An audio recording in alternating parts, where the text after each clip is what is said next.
Assalamualaikum warahmatullahi wabarakatuh. Halo adik-adik semua, apa kabar?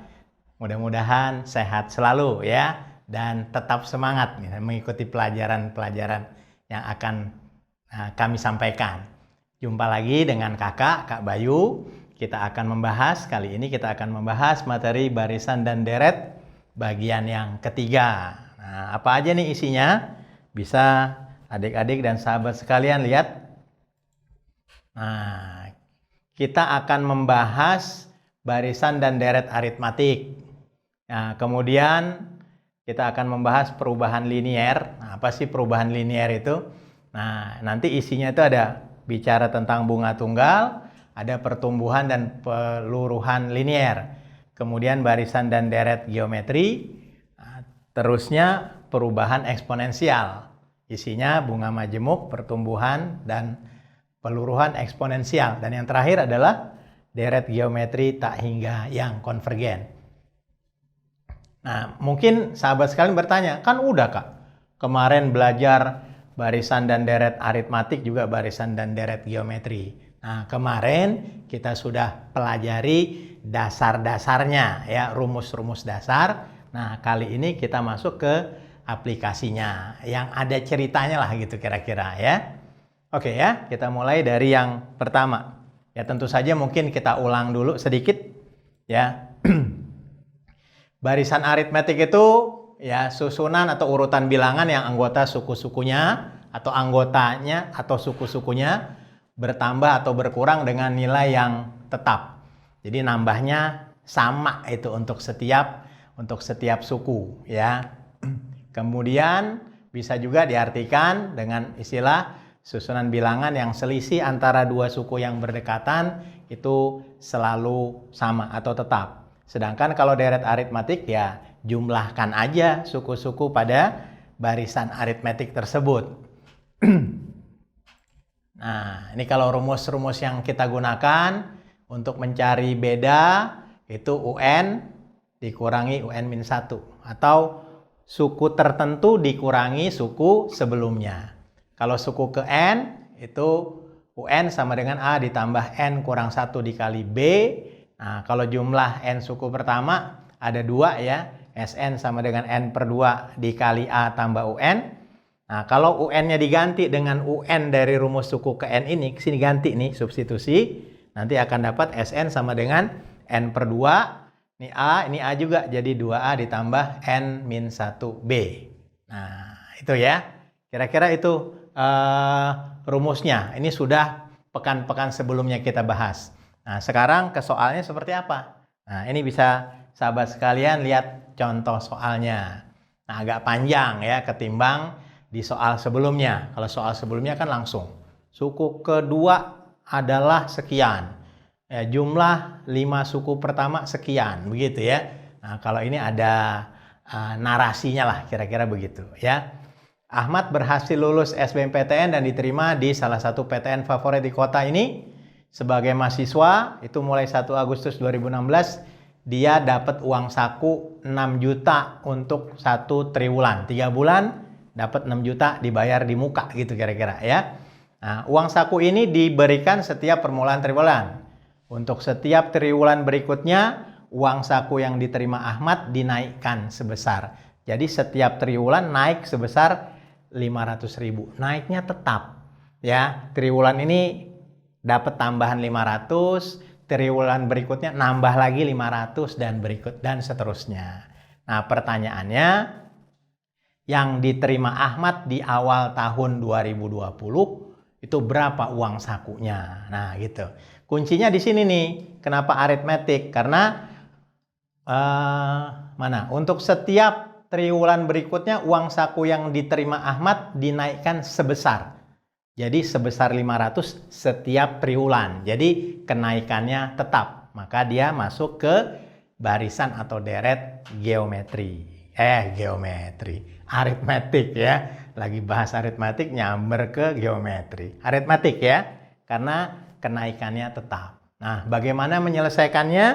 Nah, bisa kita lihat gini. Ya tentu harus kita hitung itu dari mulai 1 Agustus sampai awal 2020 ada berapa triwulan. begitu ya. Nah, ini kakak tulis di sini deh ya. Kita mulai dari tahun berapa tuh? Tahun 16 ya, 2016. 2016 itu nanti si Ahmad dapat 2 kali ya, di Agustus gitu ya, di Agustus sama di, coba aja kita hitung ya, 3 bulan setelah Agustus tanggal 1 tentu November ya. Agustus, September, Oktober, November. Jadi November dia dapat gitu. Ya tentu nggak ada di 2016 lagi ya. Setelah itu masuk 2017. Nah 2017 dia dapatnya apa aja? November, 3 bulan berikutnya Februari. Februari, Maret, April, Mei. Gitu kan ya. Nah terus Mei, Juni, Juli, Agustus. Nah kemudian November lagi. Udah berulang aja begitu. Berarti 2018-nya sama ya, idem kayak gini. Jadi kalau dihitung ini ada berapa nih? Ada 2 bulan, ada 4 bulan, ini juga 4 bulan. 2019-nya juga sama ya, ada 4 bulan juga. Dan di 2020, tentu saja di awal 2020 dia dapatnya nggak di Januari, tapi di Februari. Nah gitu ya. Ini 1 tentu saja. Nah yang ditanya adalah yang dia dapat di Februari 2020 berapa. Nah gitu kan ya. Berarti pakainya U. Ya, karena yang dia dapat bukan total yang dia dapat dari awal, tapi uang saku yang diterima di Februari 2020 itu kan U. Berapa semuanya nih? 2. Kemudian ini 10 ya, terus 15. Jadi pertanyaannya adalah U15 gitu ya. U15 apa? A ditambah 15 kurang 1, 14B. Oke, yang mana yang A-nya? Yang A-nya ya yang dia dapat di bulan Agustus awal itu. Itu berapa juta dapatnya tuh? 6 juta. Nah, gitu ya. 6. Nah, dalam ribuan aja ya. Nah, kemudian 14 dikali B-nya. B-nya adalah, nah, B-nya itu adalah pertambahan setiap triwulannya. 500.000. Nah, gini aja. Berarti ini 6 juta. Nah, dalam ribuan, ini berapa nih? 7 ya. 14 kali 5 kan 70. Jadi 7.000. Nah, hasilnya adalah 13.000. Atau kalau ditambahin lagi nolnya 3 ya 13 juta. Jadi uang sakunya di awal tahun 2020 di bulan Februari dia dapat 13 juta. Yang B. Begitu ya. Oke, kita lanjutkan ya. Nah, bahasan berikutnya tentang bunga tunggal. Nanti kakak akan membahas sekalian aja nih bunga tunggal sama peluruhan linier dan pertumbuhan linier. Sebenarnya bentuk bunga tunggal, peluruhan dan pertumbuhan linier itu termasuk bagian dari pertambahan linier ya. Jadi nambahnya itu selalu tetap. Sebenarnya kalau kita masukkan ke deret atau barisan aritmetik nggak masalah juga ya. Tapi memang sih ya untuk kasus bunga, pertumbuhan, peluruhan itu ada materi khususnya. Nanti dilihat apa bedanya sama barisan dan deret aritmetik dari sisi rumusnya. Ya, kita bahas dulu sedikit ya. Bunga tunggal itu adalah bunga atau pertambahan uang. Nah, biasanya bunga itu kaitannya sama uang, gitu ya. Jadi pertambahan uang yang besarnya tetap untuk setiap periode pembungaan. Nah, jadi misalnya pembungaannya setiap tahun sekali. Nah, tiap tahun tuh nambahnya tetap nilainya ya. Nah, ini memang agak jarang dipakai. Biasanya di koperasi simpan pinjam mungkin ya. Atau kita bukan yang lembaga keuangan besar ya. Kalau bank itu nanti tidak menggunakan bunga tunggal. Nah, notasi-notasinya kakak bahas dulu di sini sebelum rumusnya. Nanti ada B. Nah, ini beda sama B di barisan aritmetik ya. B itu adalah tingkat suku bunga per periode. Gitu ya. Periode pembungaan. Misalnya bisa aja gini, tingkat suku bunganya 10% setahun ya, tapi dibungakan setiap 6 bulan atau setiap semester. Jadi B-nya nanti bukan pakai 10%, tapi 10% dibagi 2 karena setahun ada 2 periode pembungaan. Jadi 5% yang kita pakai. Kalau N banyaknya periode, B besar ini besar bunga. Bukan tingkat suku bunga, tapi nilainya ya, nominalnya besar bunga per periode. Kalau BN adalah besar bunga setelah N periode, jadi dari awal bunganya dikumpulin sampai N periode itu B besar. Kalau M0 itu besar modal awal, kalau MN besar modal setelah N periode pembungaan. Nah, rumusannya seperti ini. Gitu ya. Untuk bicara besar bunga, B besar tadi apa? Besar bunga per periode. Jadi nggak ada BN ya, karena sama di N1, N2, N3, N4 ya bunganya sama besarnya, yaitu B suku bunganya dikali modal awal. Nah, ini bedanya sama majemuk ya. Dia pengalinya adalah modal awal, begitu ya. Kalau majemuk nanti modal periode sebelumnya. Nah, kalau BN gimana? Ini berarti besar atau total bunga yang didapatkan selama atau setelah N periode. Ya, tinggal kalikan aja. N dikali yang ini nih. N kali B besar. Jadi N kali B kecil kali M0. Nah, kalau besar modalnya, ya MN-nya sama dengan 1 ditambah N kali B, lalu dikalikan M0. Jadi, tingkat suku bunganya per periode berapa dikali banyaknya periode, tambahkan 1. 1 itu apa? 1 itu pokoknya ya, dikali M0. Nah, kira-kira begitu. Oke, sebenarnya begini ya, apa sih bedanya sama sama barisan aritmetik gitu kan ya. Nah, itu dari sisi N-nya.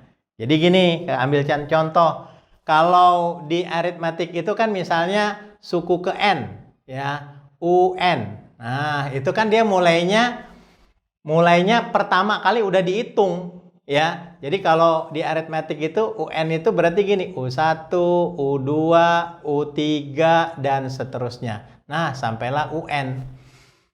Begitu ya.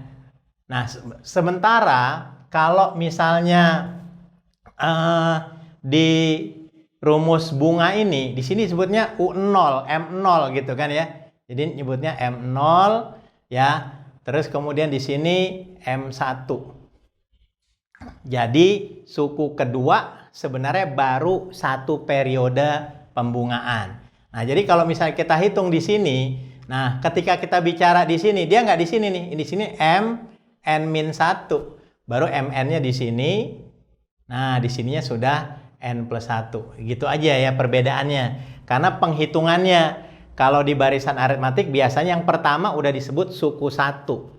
Kalau ini belum, ya, belum ada tambahan apa-apa, baru ngitungnya di sini. Kan ketika dia nabung, ya, saya nabung pertama kali di bulan Januari 1 juta. Kan nggak mungkin langsung dapat tambahan ya. Baru setelah sebulan atau setelah setahun dapat tambahan. Itu saja perbedaan N-nya. Ya, makanya kalau di deret aritmetik itu N-nya itu dikurangi 1 dulu gitu kan. Kan ingat aja N-1 kali B, itu bedanya. Kalau dia langsung N-nya nggak dikurangi 1 ya.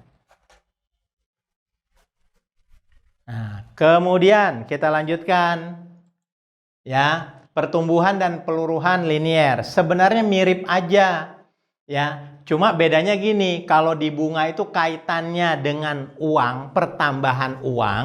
Nah, kalau benda-benda lain ya atau unsur-unsur lain biasanya disebut pertumbuhan atau peluruhan.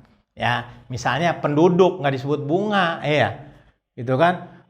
Penduduk Indonesia setiap tahun tumbuh 1% gitu kan, nggak disebut bunga namanya, tapi pertumbuhan penduduk, pertumbuhan ekonomi begitu. Atau kalau peluruhan biasa di kimia ya, peluruhan unsur meluruh ya, nggak ada disebut bunga untuk unsur. Itu aja perbedaannya ya. Jadi pertumbuhan atau peluruhan linear adalah pertambahan atau pengurangan nilai suatu besaran selain uang ya dengan jumlah yang tetap. Pertambahannya tetap setiap periodenya. Nah, notasinya apa aja? Ya sama, B itu tingkat pertumbuhan atau peluruhan per periode, N banyaknya periode. Ini kalau tadi simbolnya M0 modal ya. Kalau di sini P0 besaran awal berapa ya. Kemudian PN besaran setelah N periode. Begitu ya. Untuk jelasnya belum ya. Rumus dulu sedikit ya. Untuk pertumbuhan linear mirip kayak bunga kan? 1 tambah N kali B kali P0. Kalau di bunga apa ini? M0 ini MN. Kalau peluruhan tinggal dikurang. Peluru berarti berkurang ya. Kalau pertumbuhan ditambah. Oke ya. Jadi kakak gabungin aja karena hampir sama. Kita lihat contoh soalnya ya. Jadi seseorang ya, sebut saja A, menabung di bank sebesar 2 juta di awal tahun pertama. Ya, awal tahun pertama. Nah, dengan suku bunga tunggal 10% per tahun. Pembungaannya ini kalau nggak disebutkan berapa pembungaannya, diasumsikan sama periode pembungaan dengan bunganya itu. Di sini bilang 10% per tahun. Berarti membungakannya setiap tahun. Yang ditanya banyaknya uang A setelah 4 tahun. Ya, jadi ingat kalau di barisan aritmetik ini setelah 4 tahun itu berarti berapa? U5 gitu ya. Pakainya 5N-nya karena ini tahun pertama gitu kan. Tahun pertama nih dia bilang awal tahun kedua. Tahun pertama ini ya. Tapi kan belum 1 tahun, baru sih hitungannya nih. Kalau 4 tahun gini, 1, 2, 3, 4 tahun. Setelah 4 tahun tuh ya, berarti U5 kalau kamu mau pakai barisan aritmetik. Tapi kalau kita pakai bunga, ya kita ngitung N-nya 4. Nah, rumusnya dulu, gini kan ya. PN sama dengan 1 ditambah N kali B dikali P0. Dah, tinggal dimasuk-masukkan aja. Ya 1 nggak usah ya. N-nya berapa? Periodanya berapa tuh? 4 tahun. Jadi 4 dikali B-nya berapa? B-nya adalah 10% gitu ya. Jadi 0,1 gitu nulisnya boleh gitu ya. 10% berarti ini dikali 0,1. 4 dikali 0,1 ya. Dikali P0-nya 2 juta. Nah 2 gitu aja deh ya. Dalam jutaan. Nah ini kan kalau kita hitung ini kan berapa nih? 0,4 berarti 1,4 dikali 2. Nah hasilnya adalah 2,8. Dalam ingat ya juta. Dalam juta gitu ya. Berarti kalau kita tulis ya berarti 2.800.000. Yang mestinya yang C. Ya. Kira-kira begitu. Soal-soal selanjutnya silahkan kakak pengajarnya nanti akan membahas ya. Oke, gimana, jelas ya materi sebelumnya? Ya, kalau jelas kakak lanjutkan nih barisan dan deret geometri. Ya tentu saja bersama temannya nanti ya, ada bunga majemuk, pertumbuhan dan peluruhan eksponensial ya. Barisan geometri susunan bilangan yang anggota atau sukunya itu berubah dengan rasio atau perbandingan yang tetap. Ingat kalau aritmetik nilainya yang tetap ya. Kalau dia yang tetap bukan nilainya, nilainya berubah-ubah. Yang tetap adalah rasionya. Dalam pengertian lain adalah susunan bilangan dengan rasio antara dua suku yang berdekatan itu selalu sama. Sementara kalau deret geometri ya jumlahkan saja suku-suku barisan geometri tersebut ya. Nah, rumusannya rasionya adalah UN dibagi UN-1. UN ingat suku tertentu, UN-1 ya suku sebelumnya gitu ya. Bisa U5 dibagi U4, U10 bagi U9 dan seterusnya. Kalau suku ke N-nya UN sama dengan A dikali R dipangkatkan N kurang 1. Kalau SN-nya ya ada 2. Sebenarnya kalau diingat diapalin 1 aja nggak masalah. Ini cuma untuk menghindari penulisan negatif aja. Kalau R-nya lebih dari 1, ini yang dipakai A dikali R pangkat N dikurang 1. Beda sama ini ya. Ini N-nya yang dikurang 1. Kalau di sini dikurang 1, R pangkat N-nya per R-1. Atau yang satu lagi, kalau R-nya kurang dari 1, A dikali 1 min R pangkat N per 1 min R. Gimana soalnya? Nah, ini dia soalnya ya. Penduduk Jakarta pada tahun 2020 diperkirakan 16 juta orang. Kira-kira aja, makanya nggak adalah ya, karena diperkirakan aja. Biar ngitungnya gampang gitu ya. Setiap 15 tahun penduduk Jakarta bertambah menjadi 2 kali lipat dari jumlah semula. Jumlah semula ya pas di awal 15 itu, 15 tahun berikutnya 2 kali lipat dari jumlah semula.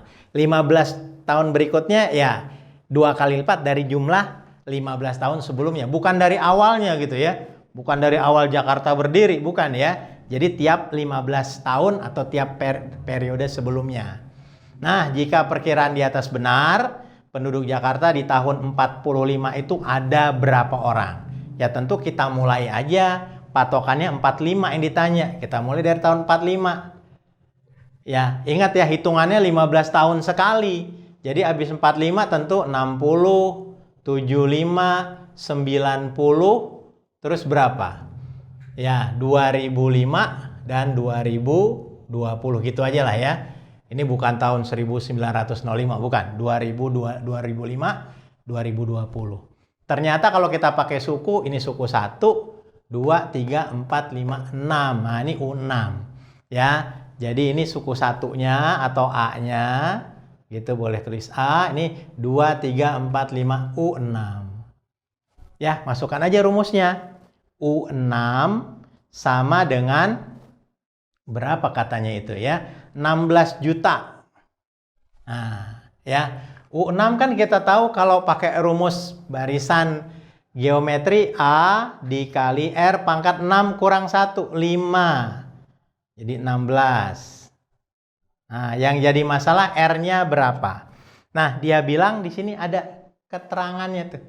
Ya, 2 kali lipat dari jumlah semula, 2 kali lipat. Jadi, kalau aritmetik bertambah 500.000 begitu ya. Terus 500, kalau ini 2 kali lipat. 2 kali lipat kan belum tentu sama jumlahnya. Misalnya tadinya 2 kali lipatnya jadi 4. Ingat nambahnya cuma 2. Habis 4, 2 kali lipatnya jadi 8, nambahnya 4. Nah, dari sisi nilai, nambahnya beda-beda. Tapi sama 2 kali lipatnya, ya rasionya sama. Nah, ini ganti R-nya dengan 2. Jadi hasilnya A dikali 2 pangkat 5 sama dengan 16. Ini kan 32 ya. Berarti 16 dibagi 32 atau setengah. Ingat dalam juta. Jadi penduduk Jakarta di tahun 45 adalah setengah juta. Atau berapa dalam ribuan ya? 500.000 perkiraan. Gitu ya. Oke, adik-adik dan sahabat sekalian, kita lanjutkan materinya ke bunga. Tapi kali ini majemuk. Ya, nanti dilanjutkan sama apa? Pertumbuhan dan peluruhan eksponensial gitu ya. Nah, bunga majemuk apa bedanya sama bunga tunggal? Ingat kalau bunga tunggal ya itu dia persentasenya terhadap yang awal, yang modal awal gitu. Kalau bunga majemuk persentasenya terhadap modal periode sebelumnya, bukan yang awal. Jadi periode sebelumnya. Makanya nilainya kalau di bunga tunggal tetap bunganya. Tapi kalau dia yang tetap cuma persennya doang. 5% sebulan. Pasti beda-beda. Bulan pertama sekian, bulan kedua pasti lain dengan bulan yang pertama. Gitu ya. Nah, dari sisi pengertian gini. Penambahan uang bunga majemuk adalah bunga atau pertambahan uang dengan persentase yang tetap untuk setiap periode pembungaan. Kalau bunga tunggal bukan persentase tapi nilai nominal yang tetap gitu ya. Notasinya nanti apa aja? Ada B tingkat suku bunga per periode. Sekali lagi kan per periode. Biasanya di soal yang disebutkan ya itu per tahun.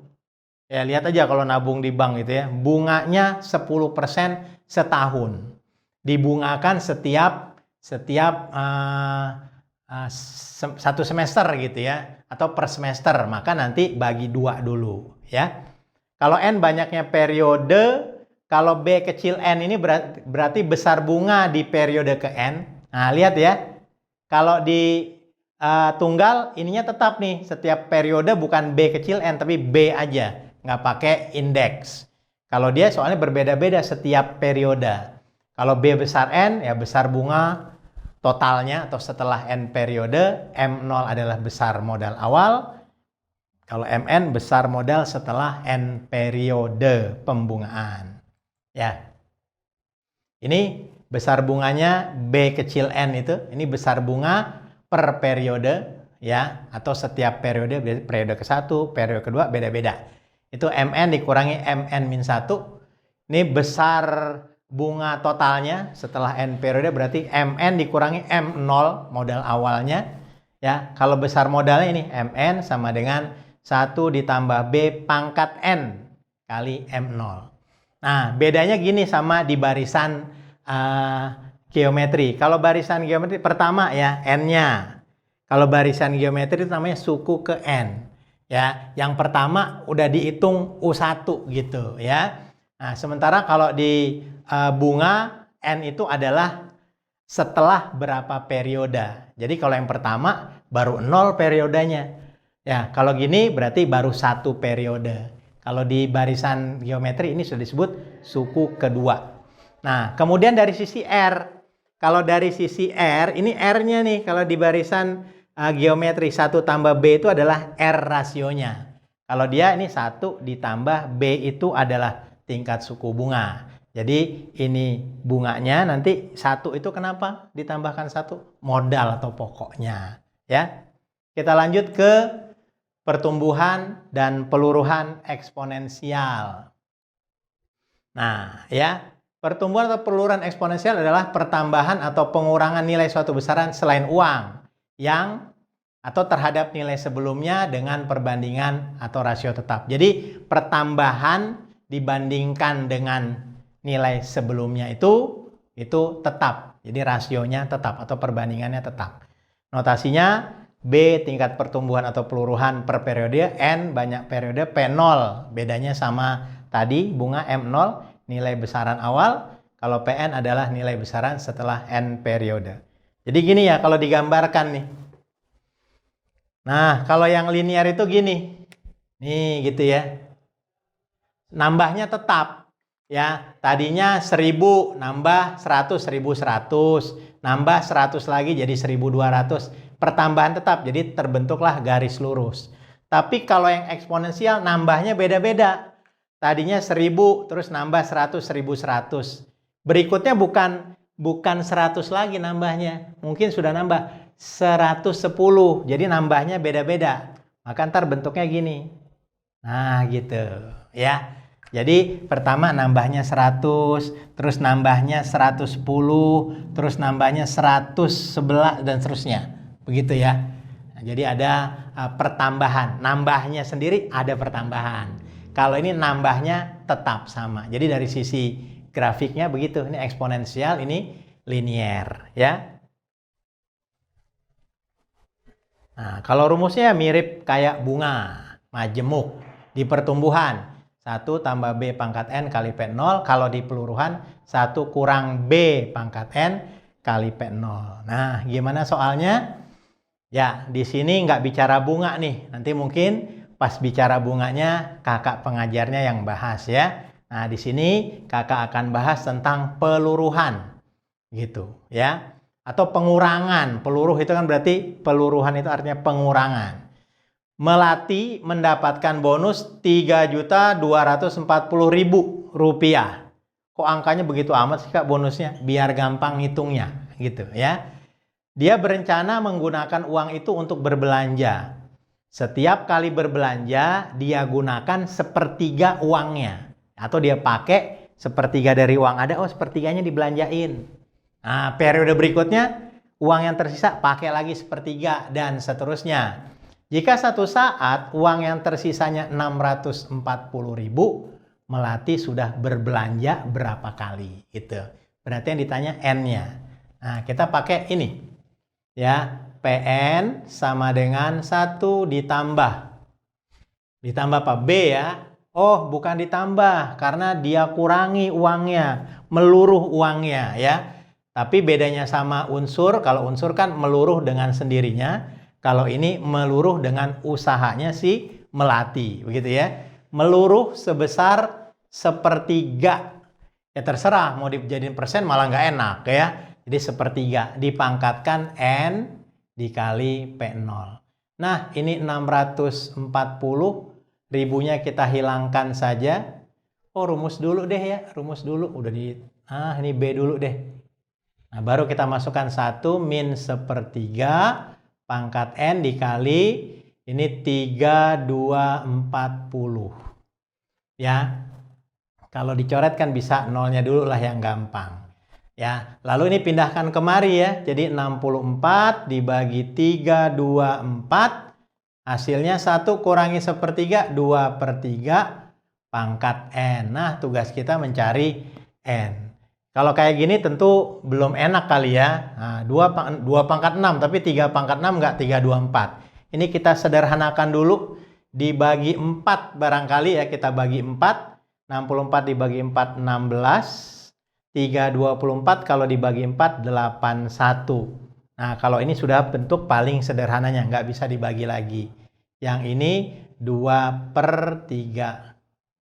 Nah, 16/81 itu kan berarti ini 2 pangkat 4, ini 3 pangkat 4. Gitu ya, 2/3 pangkat N. Nah, ini dikeluarkan aja. Sifat dari eksponen pangkat N sama dengan pangkat 4 ke pangkat N. Pangkat 4 sama dengan 2/3 pangkat N. Karena bilangan pokoknya sudah sama, maka pangkatnya mesti sama. Jadi 4 sama dengan N. Nah, si Melati sudah berbelanja sebanyak 4 kali. Oke, lanjutannya sama kakak pengajarnya. Oke, sahabat dan adik-adik sekalian, kita masuk ke bagian terakhir ya. Di bagian ketiga, barisan dan deret bagian ketiga itu bagian terakhir. Nah, bagian terakhirnya ini nih. Deret geometri tak hingga yang konvergen. Apa maksudnya? Ya. Deret geometri tak hingga dulu lah. Deret geometri tak hingga itu lah ya penjumlahan suku-suku barisan geometri sampai suku yang ke tak hingga. Nah, jadi dari suku 1 sampai suku ke tak hingga itu dijumlahkan semua. Itu namanya barisan geometri tak hingga. Nah, kalau konvergen gimana? Kalau konvergen ya itu dia menurun. Harga mutlak sukunya kan bisa positif bisa negatif. Jadi harga mutlak sukunya mengecil terus sampai suku tak hingganya itu bernilai 0. Jadi dari berapa terserah, dari 8 misalnya 8, 4, 2, 1,5 terus aja gitu ya sampai tak hingganya nanti bernilai 0 gitu. Kalau nggak begitu ya bukan konvergen. Konvergen itu dari sebuah nilai tertentu nanti sampai nilai suku tak hingganya jadi 0 gitu ya. Nah, rasio deret itu ya harga mutlak rasionya kurang dari 1 atau rasionya di antara min 1 sampai 1. Sedangkan jumlah deretnya terdefinisi atau kalau kita jumlahin semua ada nilainya. Nah, berkebalikan dengan itu atau berlawanan dengan itu ya. Jadi kalau nggak ada nilainya gimana? Kalau dijumlahin terus dapatnya makin gede, itu namanya divergen ya, divergen ya. Jadi contohnya misalnya salah satu contoh ketika kita jatuhkan bola pingpong ya ke lantai ini nih, ke lantai yang keras. Nah, dia akan pasti secara natural, secara alami kalau nggak dilempar itu akan berkurang ketinggian pantulannya. Terus aja kita diamin aja, kita tinggal, kita ngapain gitu, kita tidur, besok pagi bangun-bangun gitu ya. Nah, kemungkinan ya kalau besok pagi kita bangun, bola pingpongnya sudah berhenti. Tinggi pantulannya sudah 0. Dari terhingga gitu ya sampai 0. Nah, kan nggak ada bola pingpong kita lepas, lama-lama tinggi. Sampai ke bulan, sampai ke Mars kan nggak mungkin ya. Ajaib kalau gitu ya. Nah, itu yang dimaksud dengan deret geometri tak hingga yang konvergen. Perumusannya seperti apa? Nah, ingat tadi syaratnya sudah kakak sebutkan. Harga mutlak rasionya harus kurang dari 1. Itu artinya rasionya terletak di antara min 1 sampai 1. Lalu jumlah semua sukunya, kalau kita jumlahkan dari suku pertama, kedua, ketiga, sampai suku tak hingganya, itu bisa ditentukan dengan rumus begini, A per 1 min R. Kadang-kadang teman-teman yang lain suka menyingkat air, biar inget ya. Padahal nggak pakai I, kan sekarang begitu ya. Kalau nulis A pakai 4. Ini kalau mau jadi 4 juga boleh kali ya. Jadi apa kalau gitu ya? Air, A per 1 min R. Kalau jumlah suku berindeks ganjil, maksudnya apa? Ya, jadi N-nya itu ganjil, suku 1 ditambah suku 3 ditambah suku 5 tambah suku 7 sampai tak hingga, maka bisa dihitung dengan rumus ini. SGL itu jumlah suku-suku berindeks ganjil. Ini sih singkatan kakak aja nih ya, kepanjangan kalau tulis ganjil nggak muat. A per 1 min R kuadrat. Ya, sedangkan jumlah suku yang berindeks genap atau SGP AR per 1 min R kuadrat gitu ya. Nah, hubungan antara ketiganya, S itu adalah penjumlahan dari S ganjil ditambah S genap. Nah, dengan melihat rumusnya, kalau S genap dibagi dengan S ganjil, maka kita akan dapatkan R. Ini kan kalau dibagi ini coret A-nya coret, 1 min R kuadrat coret, yang sisa R aja. Gitu ya. Nah, gimana ke soalnya? Untuk memperjelas, nah bisa sahabat lihat di soal berikut ini ya.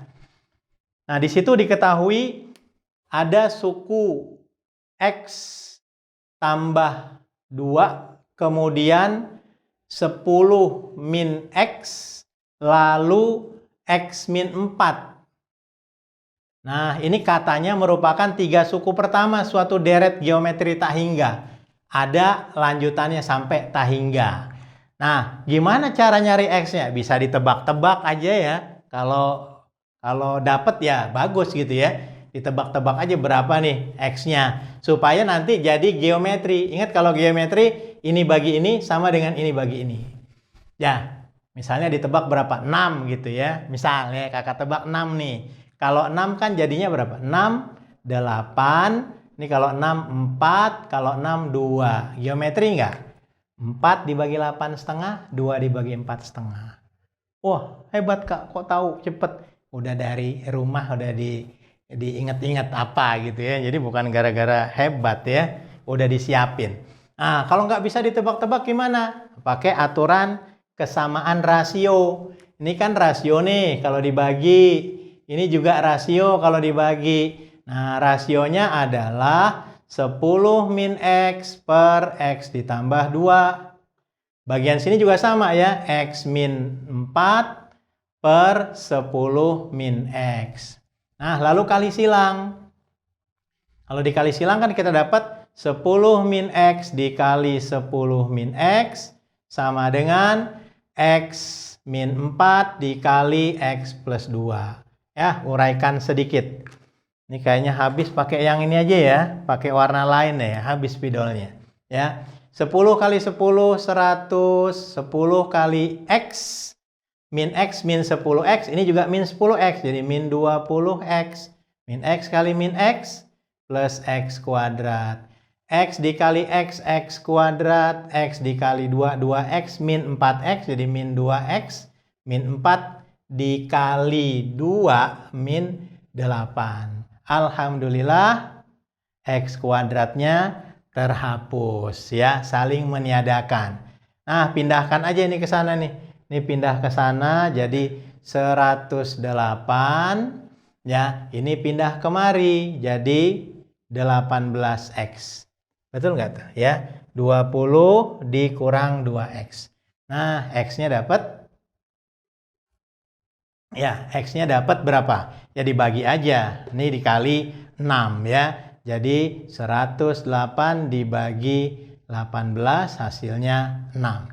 Nah, cocok kan sama kayak tadi ya. Nah, sekarang kalau X-nya 6, maka barisan geometrinya menjadi 6 ditambah 2, 8. Ya, kemudian di sini 10 kurang 6, 4. Yang ininya adalah 2 dan seterusnya. Tapi dia minta dijumlahkan ya. S. Kan 8 tambah 4 tambah 2 dan seterusnya. Ingat rumusnya air.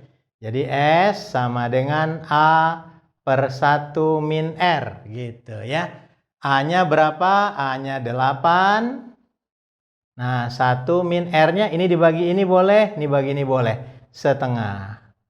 Jadi 8 dibagi setengah ya. 8 dibagi setengah atau 8 dikali 2/1 hasilnya 16. Nah, begitu. Yang B. Lanjutan soalnya seperti biasa dilanjutkan oleh kakak pengajarnya.